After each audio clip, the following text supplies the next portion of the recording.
imang an Asia ngain hoa na laliswa midang mudre lai trong trai na chin chi a amit tui a luang chwa thamuan na magda ka charta mangai tu o Asia min sha chwa tir foti min pui turin at nai re imang an na Asia ilungay na song ne liswa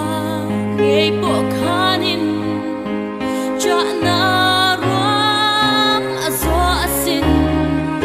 ang mangay na magtagsu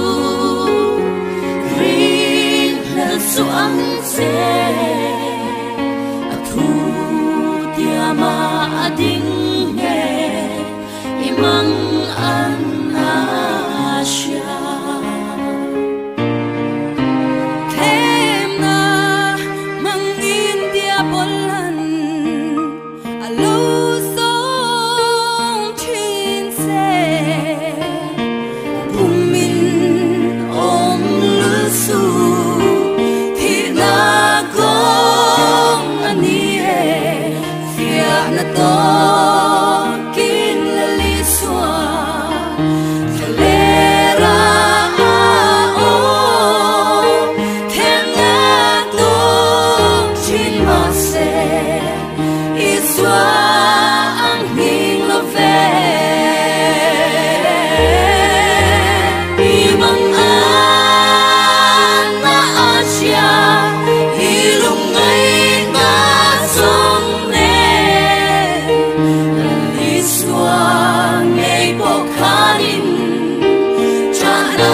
imang an